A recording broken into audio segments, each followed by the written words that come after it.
I'm always ready to brag about either Cedar Park or my kids. Originally started off as an Army officer, served in Iraq and Afghanistan as an infantry officer, and then decided that I would like a job inside in air conditioning, and so I went to law school. 52 years ago, the city was incorporated, and it was 500 people, and it was just essentially a collection of goat ranches. So we'll add another 40 or 50,000 Firefly Aerospace, land on the moon last year. So Cedar Park High School has 7 consecutive state championships in marching band, which no high school's ever done before. The only way to make sure you have no traffic is have nowhere to go, right?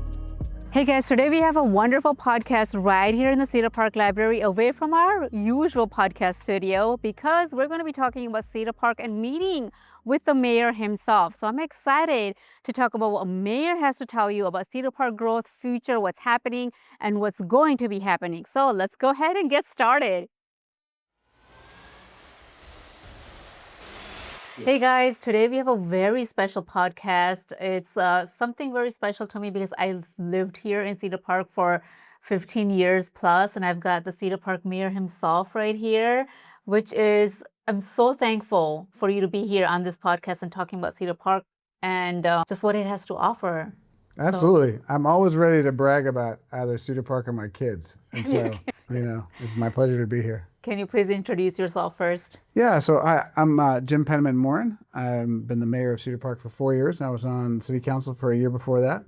In my day job, I'm an attorney. I specialize in working with tech startups and venture capital firms and, VC funding, M&A events, things like that. And so I've been doing that for a long time. Earlier in my career, I originally started off as an Army officer, served in Iraq and Afghanistan as an infantry officer, and then decided that I would like a job inside in air conditioning, and so I went to law school.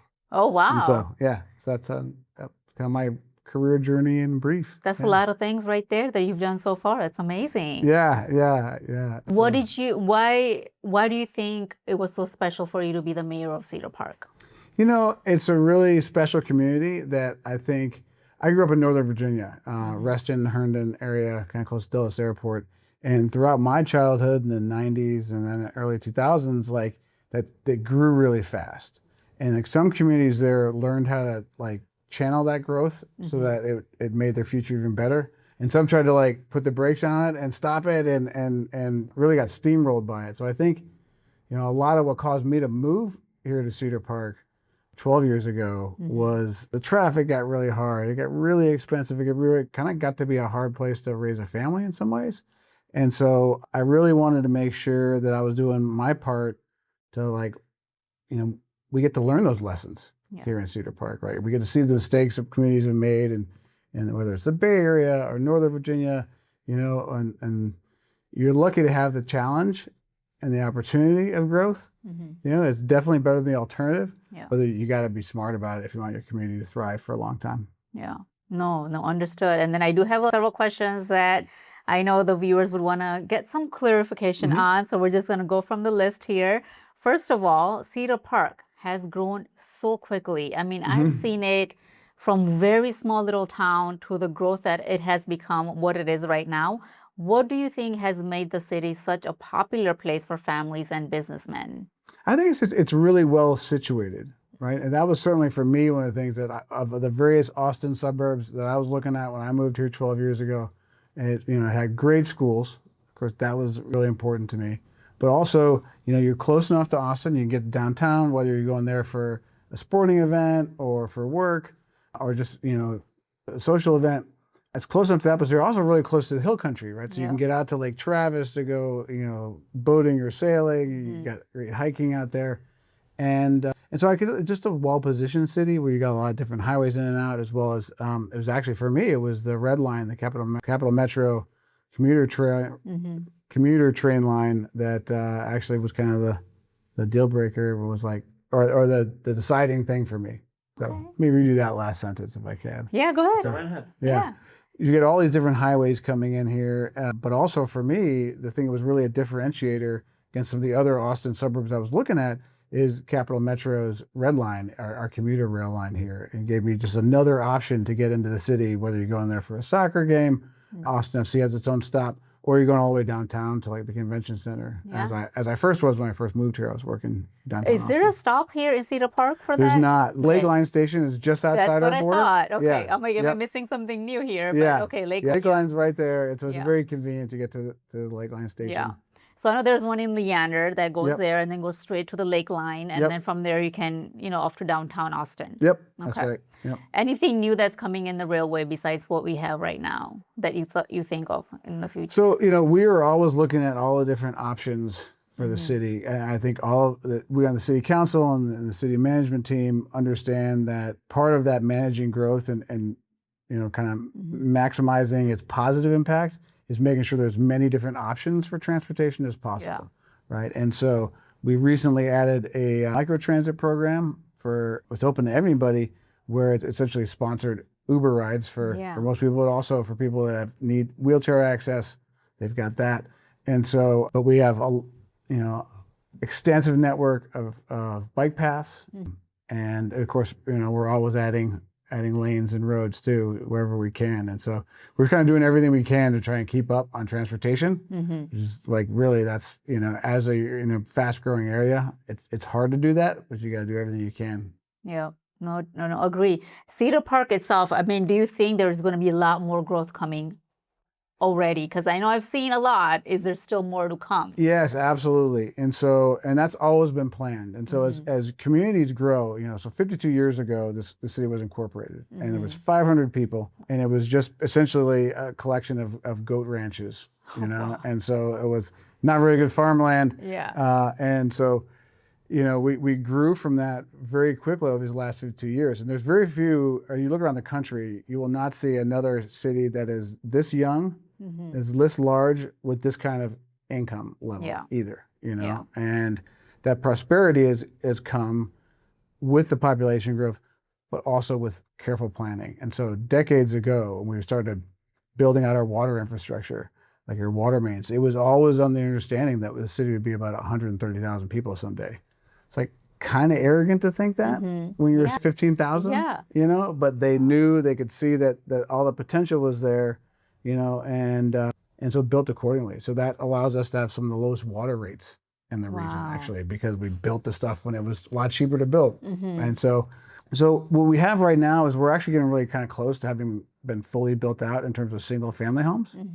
And you look at the kind of the way cities evolved, single family homes come first, the grocery stores follow them, and then we're now in the phase where we're getting more offices, more professional spaces, some major retail projects we'll talk about, but also like here in the Bell District, there'll be apartment homes, hopefully some condos as well, so people can have an ownership option. But you start getting kind of that more dense products in certain areas of the city, especially here kind of down the center of the city along the backbone, and that you see more townhomes as well. Trying to make sure just like we want to make sure we maximize options for transportation, we want to maximize options for housing. Yeah. Because sometimes people, they retire, they don't want to have a big lawn anymore. Nope. For me, I have a bunch of teenagers, and I, would like some of them to be able to. I would like them to want to come back and have a place that can be their first place out of college. As well as kind of starter homes, and so. There's definitely more to grow. We're about 83,000 people now. So we'll add another 40 or 50,000 over the next decade or two. Wow. And that will come largely in the form of like kind of mixed use districts, which is also something that people really want, that kind of vibrant, streetscape where you're going to have cool restaurants and coffee shops that you can. Yeah. I mean, I've seen so much growth already with coffee shops, new restaurants, new stores that are coming in. And not only that, I mean, there's still options for new construction homes. Not that many in Cedar Park, but there's few sections that are still left for those that are wanting to do new construction versus the resale options. Yeah. The other question that I had for you was, next thing is for someone thinking about moving here, what would you describe the lifestyle as a community? The differences that you've been seeing throughout the years in Cedar Park overall. Yeah, one thing for me when I first moved here, coming from the East Coast, is I was first kind of surprised how everybody kept like trying to talk to me, and like everyone was so friendly. It was like, were people selling me something? Like I kept waiting to like But like, no, they just really do at the checkout line at the grocery store. They really do want to know how your Yeah. day's been Yep. and, all about your life. And so, the motto of Texas is the friendly state. And sometimes, the hype gets forgotten, but it really is true. Like Texans really are friendly people. I think that's especially true in Cedar Park. We're Yeah. so used to people coming from all over. Yeah. And the thing that I really love about Cedar Park is that it's a place where, people from all over the world. We have a vibrant South Asian community, large population of Israeli entrepreneurs moving into the city just in the last few years. We just opened an Ethiopian restaurant here, and so you have all that, like the exciting options of a truly global place, right? And you have career options that are truly global. Yes. Even beyond, if you think about like Firefly Aerospace, land on the moon last year. So you get all that, but then you still have these neighborhoods that are just very comfortable and where people are really friendly and they're used to new neighbors, and but also people stay for a long time as well. And so it's a great place to raise a family.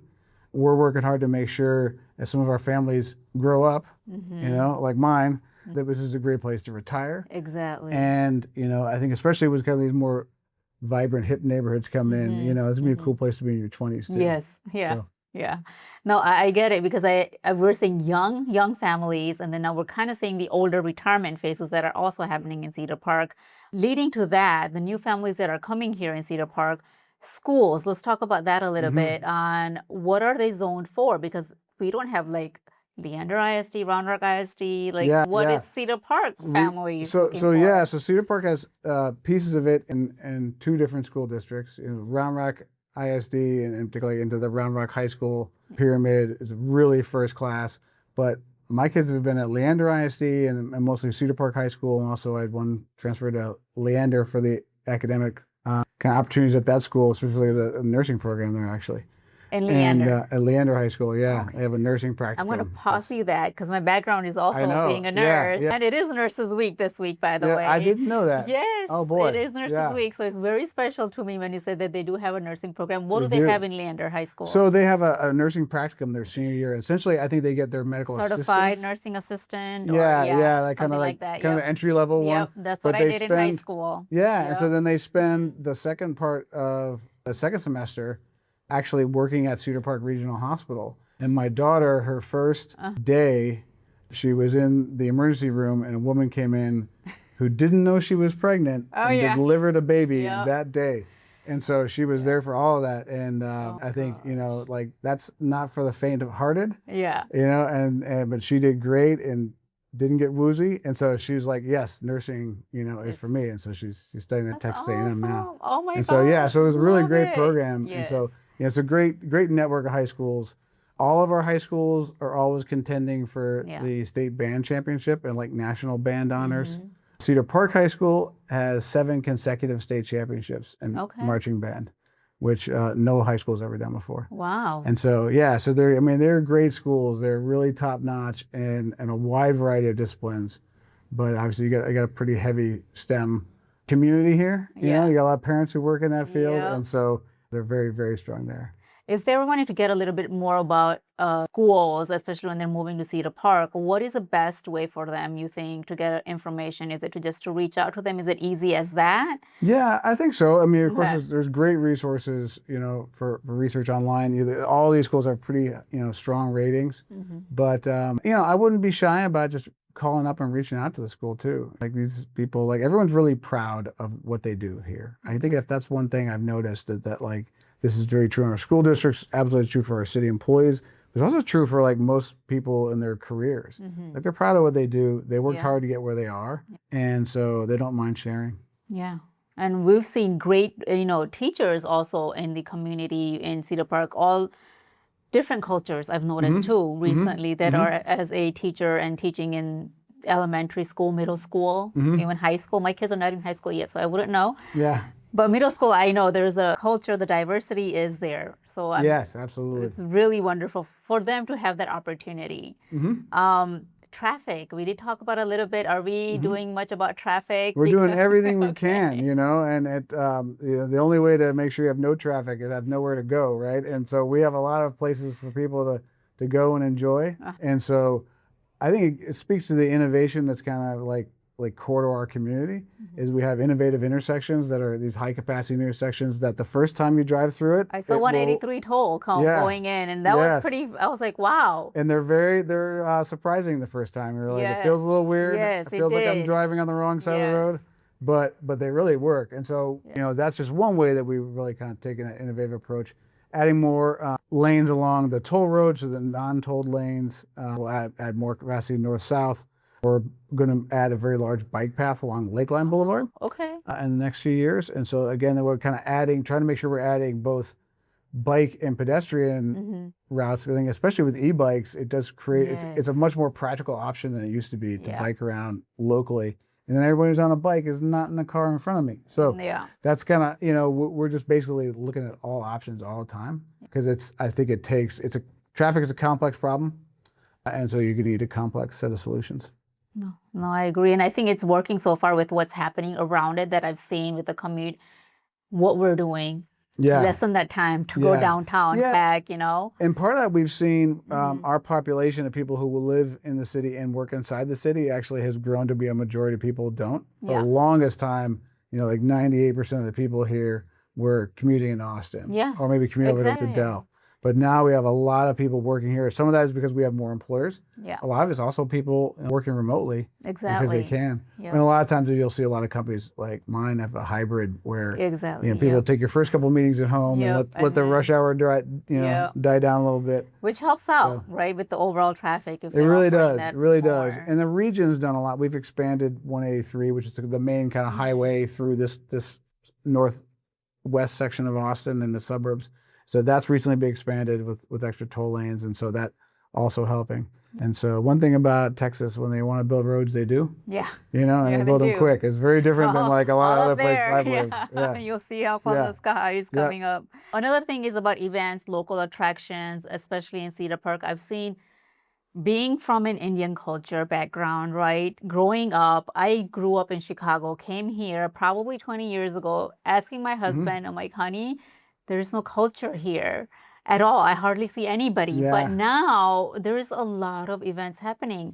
With, you know, not just what we have as, you know, Christmas and all of that, but like the Indian cultures are coming out. The other, you know, different religions are expressing their cultures, which is amazing. Yeah. And something we're really proud of. Yeah. And I would tell you, one of the best parts about being the mayor of Cedar Park is, like for my family, we do Holi over at the Hindu temple every year. Holi, yes. And so we also love, you know, Diwali, but also, you know, Eid and like so like when you're blessed to have people from all around the world coming, you want them to bring their culture. Right? You want them to bring the things that make them them. You know, my grandparents were French Canadian immigrants. Yeah. And my great grandmother was very worried when we moved to this country. They're like, you guys, we're going to lose your souls. We're not going to be, you know, Mormons anymore. And like, no, you know, so we, in my family, have always done things to kind of recognize our background and celebrate the things that make us French. We always have a lot of maple syrup, you know? Right. And so I just celebrate that as well. And everybody else, like, you know, we have this amazing mosaic of cultures here in Cedar Park. That to me is like the truest American experience, you know, where like you're yourself and you bring everything else, but you get to appreciate everybody else's culture.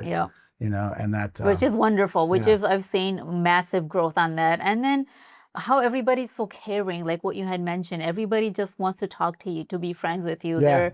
You feel that, especially in this culture. If I travel to like New York or Chicago, it's a whole different thing. It's just trying to get back inside before. And when they come here, they're shocked, like, why are they talking to me? But no, it's a thing in Texas. So for you all, when you're out here, it'll surprise you. You'll be like, what are they about to sell me? Like, what religion am I about to get introduced to? Like, no, they just want to know how you're doing. And the last thing I want to talk about is about the property taxes in Cedar Park. Like, how is that differentiated on where they are in Cedar Park location-wise? Yeah, so one thing about, if you're new to Texas, definitely property tax is how a lot of things are funded. You know, there's no income tax. That's pretty handy. But a lot of it gets made up for, you know, with property taxes. And so a lot of that is going to the school districts. We have great schools, that costs money. For the cities, one of the things that we've done very intentionally is made sure that we weren't just single family homes, because when we allow for more businesses, we get their sales tax comes into the city, but also you don't have the same property tax, but it's homeowners exemptions, things like that, right? And so that allows you to reduce the burden on your residential homeowners. And so for us, that we're now the second lowest tax rate in the region. Okay. When it comes to city property tax. What that means is that not only, I mean, that's nice in itself, but we're still also the safest community because we still invest very heavily in our police and fire. In the last 4 years since I've been mayor, we've added 10 new police positions and 7 new firefighter positions. Some of that's for specifically to make sure we're keeping up with the growth in our commercial and especially retail sector. But yeah, so it's like we have, you know, amazing parks. It's amazing new library we're sitting in. Yes. You're able to have really high quality, strong amenities with having, you know, a pretty low property tax rate. And that's just making sure you have that good mix of commercial and residential. Yeah. Yeah. So I hope you guys learned a little bit about Cedar Park. Do you want to add anything else for the viewers that might consider Cedar Park? Yeah, I think, you know, well, for starters, I'd say buy now. By You now, know, yes. there's not many more, especially for single family homes, No. there's not much more to add. Not much more to add, especially new construction. There's only few, and I've told you guys that on my YouTube channel, which subdivisions they are. Yeah, so get in there quick because Yep. it's a solid investment because the demand is going to stay there for a long time. We are in discussions with some major names in the tech world for bringing more of their offices and headquarters here. Would it be in Cedar Park? Yes. Oh, yeah. You know, okay. because we do have a lot of acreage set aside for Yeah, that. For, you know, the professional office and a lot of kind of mixed use around it, right? Because I think that's what people want when it comes to, you know, their headquarters. But so there's going to be continued demand for having, you know, this will be a place for having great careers. But there's not many more single family homes to get built. No. Right? No. And so I think it's a really solid investment. But I think it's also an investment that everyone is really happy for in terms of the most important, you know, set of metrics, which is really just happiness and community. Because what our success has allowed us to do is really intentionally invest in things that bring people together. Like this library is absolutely that, you know, a place where obviously we celebrate learning in the library, but we also I remember community. the older library when I used to bring my twins for the reading time and all of that stuff. Yeah. So this is huge, and it's pretty impressive. We're going to do a tour about the library on the next video, so make sure you stay tuned to watch that one. One more last question is the healthcare in Cedar Park. We only have one major hospital, which is we do, yeah. right. That's the only one right now. Okay. Just recently acquired Cedar Park Regional, and so it's really a first-rate hospital. But you have a lot of hospitals and broadly medical care just in and around the area. So we have 2 of the best children's hospitals in all of Central Texas, are immediately on our doorstep. Texas Children's, and then Seton's. Children's Hospital. Yep. And so, and then there's, you know, one of the things that we're looking at and working on in economic development is more and more research and medical research here in the city, because you obviously have really talented people, people who could live anywhere often want to live in Cedar Park. Yeah. And people, you know, who are very successful in the medical field are in that category. Yes. People who get to pick where they want to live. Yep. You know, Yep. not just where their career forces them to go. So That's awesome. yeah.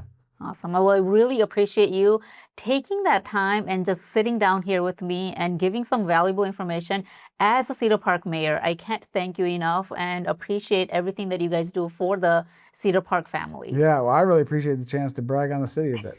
So. There you guys have it, our wonderful podcast with the mayor, where he talked about Cedar Park and what's going to be coming. I hope you guys learned a little bit about Cedar Park and about mayor and getting to know who the mayor is of Cedar Park, which is very important for the people that are going to be moving to Cedar Park. I just want to say thank you for watching our podcast and hope you learned something. If you're new to my channel, go ahead and press that subscribe button. It is free, valuable information, guys. I just want to say thank you for watching, and I will see you next time.